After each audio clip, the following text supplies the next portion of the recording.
بسم اللہ الرحمن الرحیم۔ السلام علیکم ورحمۃ اللہ وبرکاتہ۔ ان دنوں میں لاہور میں نیا آیا تھا اور ایک نجی ہاسٹل میں رہتا تھا۔ ہاسٹل میانی صاحب سے 1 کلومیٹر فاصلے پر تھا۔ میری عادت تھی کہ جمعرات کو قبرستان جاتا اور اہل قبر کے لیے دعا کرتا تھا۔ ایک دن میں دعا کر کے میں واپس پلٹ رہا تھا کہ اچانک ایک نوجوان میرے سامنے آ گیا۔ وہ معمولی سی جسامت کا مالک تھا، ہڈیاں اندر کو دھنسی ہوئیں، کھال بھی جسم سے چمٹی ہوئی تھی۔ لگتا تھا برسوں سے بھوکا ہے یا بیمار ہے، لیکن اس کے ہاتھ میں کدال دے کر سمجھ آ گئی کہ یہ گورکن ہے۔ آپ جس قبر پر دعا کر رہے تھے ادھر کوئی نہیں ہے۔ اس نے مہین سی آواز میں ایسا انکشاف کیا کہ میں غور سے اس کو دیکھنے پر مجبور ہو گیا۔ تمہیں کیسے پتا؟ میں نے الجھی نظروں سے سوال کیا۔ اس نے کاندھے اچکائے اور چلا گیا۔ اس دوران چند لوگ ادھر نکل آئے۔ انہوں نے اسے آواز دی، اوے رمضانی بات سنتا جا۔ وہ اس کے پیچھے گئے تو میں بھی ان کے قریب چلا گیا۔ کوئی جگہ بتا، دادا جی کی قبر کھودنی ہے۔ ان میں سے ایک نے 100 کے چند نوٹ نکال کر اسے دیے۔ اس نے جیب میں ڈالے اور انہیں اپنے پیچھے آنے کا اشارہ کیا۔ نہ جانے میں بھی ان کے پیچھے پیچھے کیوں چل دیا۔ ایک ڈھلوان نما نشیب کے پاس چند قبروں کے پاس کھڑے ہو کر وہ قبروں کو سونگنے کے انداز میں دیکھتا رہا، پھر اشارہ کیا، یہ قبر خالی ہے۔ اچھا تو پھر قبر بھی بنا دے، جنازہ عشاء کے بعد لانا ہے۔ ایک موٹے سے بندے نے کہا۔ میں بڑا حیران ہوا کہ اسے کیسے معلوم کون سی قبر خالی ہے اور کس میں مردہ ہوگا۔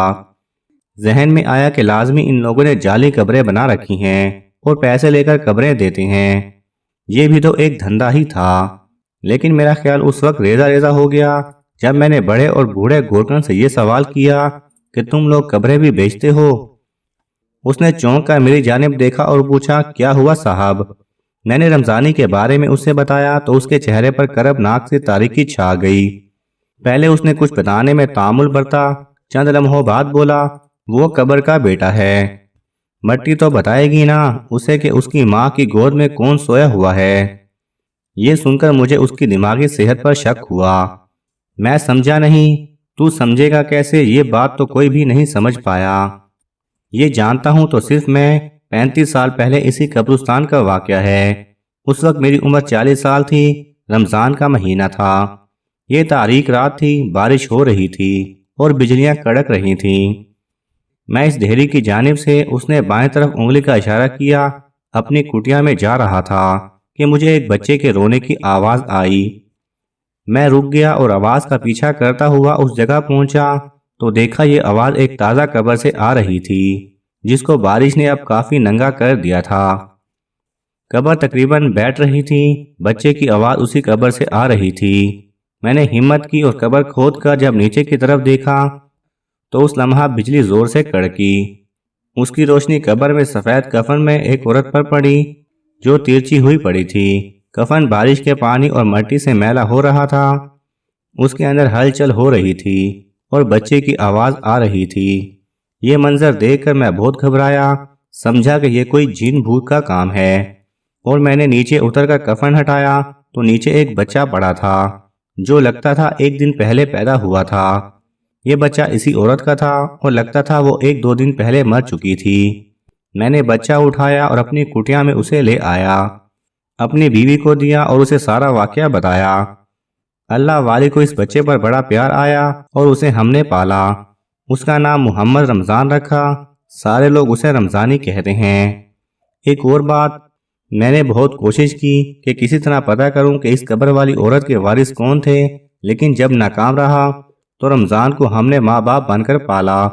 یہ ابھی بچہ ہی تھا مگر اسے قبروں سے بڑا پیار ہو گیا۔ یہ قبروں سے لپٹ کر سوتا ہے۔ اللہ نے اس کے اندر کوئی ایسی قوت رکھی ہے کہ یہ قبر سونگ کر بتا دیتا ہے کہ اس میں جو مردہ ہے وہ عورت کا ہے یا مرد کا، بچے کا ہے یا بڑے کا، اور کتنا پرانا ہے۔ آج جب یہ واقعہ بیان کر رہا ہوں تو میری برسوں پرانی حیرتوں کا سفر تمام ہو گیا ہے، کیونکہ آج ہی میں نے افریقہ کی ایک خبر پڑھی ہے جس میں اس واقعے سے ملتا جلتا واقعہ بیان کیا گیا ہے۔ نہ جانے افریقہ میں قبر میں جنم لینے والے بچے میں رمضان جیسی قوت موجود ہے یا نہیں۔ میرے لیے ایک سائیکل خرید دیجئے، بیٹے نے باپ سے کہا۔ باپ کی آمدنی کم تھی، وہ سائیکل خریدنے کی پوزیشن میں نہ تھا۔ اس نے ٹال دیا۔ لڑکا بار بار کہتا رہا اور باپ بار بار منع کرتا رہا۔ بالآخر ایک روز باپ نے ڈانٹ کر کہا، میں نے کہہ دیا کہ میں سائیکل نہیں خریدوں گا، اب آئندہ مجھ سے اس قسم کی بات مت کرنا۔ یہ سن کر لڑکے کی آنکھوں میں آنسو آ گئے۔ وہ کچھ دیر چپ رہا، اس کے بعد روتے ہوئے بولا، آپ ہی تو ہمارے باپ ہیں، پھر آپ سے نہ کہیں تو اور کس سے کہیں؟ اس جملے نے باپ کو تڑپا دیا۔ اچانک اس کا انداز بدل گیا۔ اس نے کہا، اچھا بیٹے اطمینان رکھو، میں تمہارے لیے سائیکل خریدوں گا اور کل ہی خریدوں گا۔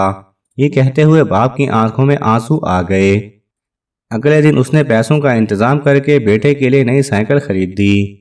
لڑکے نے بظاہر ایک لفظ کہا تھا، مگر یہ ایک ایسا لفظ تھا جس کی قیمت اس کی اپنی زندگی تھی، جس میں اس کی پوری ہستی شامل ہو گئی تھی۔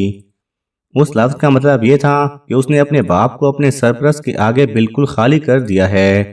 یہ لفظ بول کر اس نے اپنے آپ کو ایسے نقطے پر کھڑا کر دیا جہاں اس کی درخواست اس کے سرپرست کے لیے بھی اتنا ہی بڑا مسئلہ بن گئی جتنا خود اس کے لیے۔ اس واقعے سے سمجھا جا سکتا ہے کہ ذکر الہی کی وہ کون سی قسم ہے جو میزان کو بھر دیتی ہے اور جس کے بعد خدا کی رحمتیں بندے کے اوپر امڑ آتی ہیں۔ یہ رٹے ہوئے الفاظ کی تکرار نہیں ہے، نہ اس کا کوئی نصاب ہے۔ یہ ذکر کی وہ قسم ہے جس میں بندہ اپنی پوری ہستی کو انڈیل دیتا ہے۔ جب بندہ اپنے آپ کو اپنے رب کے ساتھ اتنا زیادہ شامل کر دیتا ہے کہ بیٹا اور باپ دونوں ایک ترازو پر آ جاتے ہیں۔